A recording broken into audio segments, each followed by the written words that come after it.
Hey. Hey you. Yeah, you. Do you like mods? Good, because I got some for you. Let's do this.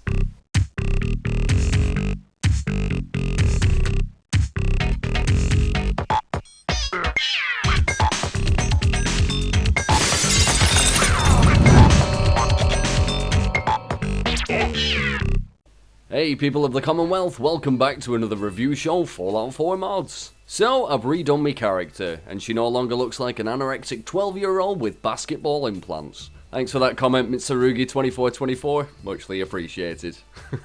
And with that, I've got some new outfits for her to strut about in. First up, SuitDreams by Darklynxxx. This mod's content contains 22 original CBBE suits, ranging from the super slutty to, well, the kind of slutty, but all made from tight-fitting leather. All are upgradable with ballistic weave and legendary, and perks of endurance and charisma of +1 each. Craftable in the cooking workbench, you know, for when you're cooking and fancy a change of revealing clothes to wear. Lots of choices to choose from, and the great thing is you can mix and match for a more custom design.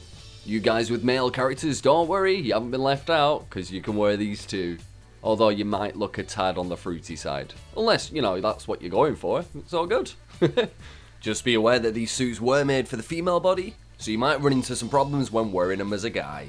Also, you might have noticed that I'm sporting some sexy looking ears. These are animal ears ported over from Skyrim by Chemistt. These were originally made by Calipus under the name of Calipus Animal Ears, and have just been made to work in Fallout 4. There's a choice of 4 different types of ears, such as the cat, the cow, the fox, and the wolf, and they're all made usable with CBBE. So if you fancy wearing some wearable ears while trying to survive a nuclear future, with death lurking potentially around every corner, this mod is the one for you.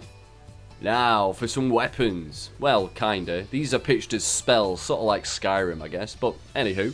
This is Destruction Spells by Skibber123, and if you're after immersion, well these probably aren't for you, but the way of obtaining them is. So, when you get this mod installed, you'll have a new location added to your map called the Mysterious Tower, smack bang in the middle of the glowing sea. Once you find it, head to the top and you'll find this strange idol with some floating candles surrounding it. Here is where you can obtain the spells.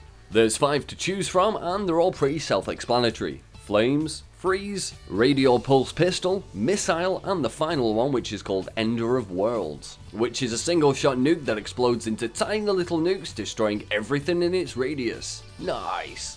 Although your character will use the animations from the corresponding weapon, the actual weapon will appear invisible. But if you want to try and immerse yourself, switch to first person and just pretend you're in an apocalyptic Skyrim. So, I play a lot of Fallout, obviously to do these videos, but I like to keep immersed where possible. One of the biggest annoyances for me was spending tons of time building a settlement, and I never really spent any time there crafting, upgrading, or even resupplying. I always thought, how cool would it be if I could bring my settlement to wherever I am without spending precious amounts of time heading back and forth for the stuff I need. Well, check this week's fun mod of the week. This is the VTO, the Vertical Takeoff Outpost by PCDug. To the untrained eye, this looks pretty unassuming. Okay, well maybe slightly out of place with what looks like rockets strapped to the side. But other than that, it just kinda looks like a container, yeah? Well, take a look inside. Oh yay, it's another player home. Okay, so it's small, and yes, it is another player home. But what's the old saying? Big things come in small packages? Alright, so see that terminal at the back? Log in and read the story of how it came to be here.